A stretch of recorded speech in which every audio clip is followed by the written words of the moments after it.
मैं इसके पहले 2 बार इंटरव्यू दिया है और हमें ऐसा लगता है कि इंटरव्यू में आपको नंबरों के स्तर पर दिक्कत कम हुई होगी। नंबर आपको ठीक मिले इंटरव्यू में? नहीं मिले। क्या कारण है? ग्रेजुएशन बैकग्राउंड से क्वेश्चन पूछने लगते हैं तब समस्या हो जाती है। ग्रेजुएशन में आपने क्या किया है? हिंदी संस्कृत है बीए में। अच्छा, ठीक है। दोनों बार आपके साथ यही हुआ है? नहीं, एक बार तो कम्युनिकेशन की समस्या थी। पहली बार प्रभात सर के बोर्ड में था तो वो ऑस्ट्रेलिया से पीएचडी किए थे, तो इंग्लिश में सवाल पूछने लगे। सवाल इंग्लिश में पूछते थे, वो जो बोलते थे हम नहीं समझ पाते थे, हम जो बोलते थे वो नहीं समझ पाते थे। हाँ, तो वो तो ये था कि उस साल ईश्वर ने आपके लिए निर्धारित नहीं किया था परिणाम आपके पक्ष में जाना, इसलिए ऐसा हुआ। जी। फिर दोबारा में आपके साथ ये हुआ, पहले आपको अंग्रेजी ने मारा और फिर आपको हिंदी और संस्कृत ने मारा। तो अब आप बताइए कि आपको कैसे बचाया जाए। अब आप लोग को सुझाव दीजिए। हम सुझाव देते हैं आपको। जब आपसे स्नातक के सवाल पूछे गए थे, आपने क्या जवाब, उनको गलत जवाब दिए थे या आपने ऑनेस्टी से ये एक्सेप्ट किया था कि मैं स्नातक में जो मैंने पढ़ा है वो मैं भूल गया हूँ? सॉरी बोल दिए थे।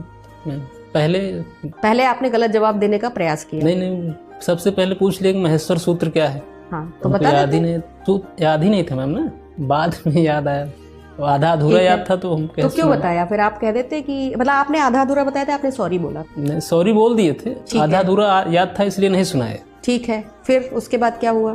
फिर उसके बाद चेयरमैन पर्सन उन्होंने अपना भारत पाकिस्तान के रिलेशन पूछने लगे, सब इंग्लिश चल रहा था तो कम्युनिकेशन ठीक से नहीं हो पाया था। ठीक है, अब हम आपको बताते हैं इस समस्या से बचने का उपाय। संस्कृत का कोई भी व्यक्ति अगर उसने ग्रेजुएशन में संस्कृत पढ़ा है तो माहेश्वर सूत्र उससे पूछा जाना पूरी तरीके से संभावित है, क्योंकि आधार है वो। जी है ना।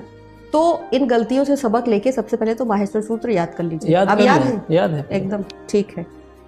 कहाँ पर लिखे हैं? कहाँ लिखा है माहेश्वर सूत्र? कहाँ पे लिखा है? पाणिनि का अष्टाध्यायी में लिखा। ठीक है, उसकी तैयारी अच्छे से कर लीजिए।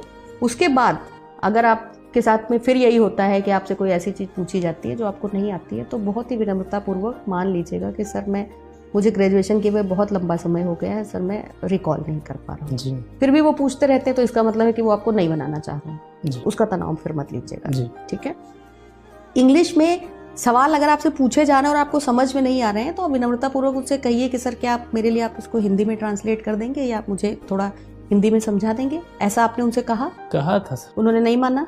हाँ, तो इसका मतलब है कि वो सोच रहे थे कि अभी आप और तैयारी के साथ हैं, जैसे जो उनको ऐसा कुछ जरूर लगा होगा आपकी पर्सनालिटी में कि आपको शायद और मेहनत की ज़रूरत है, इसलिए उन्होंने आपके साथ किया होगा।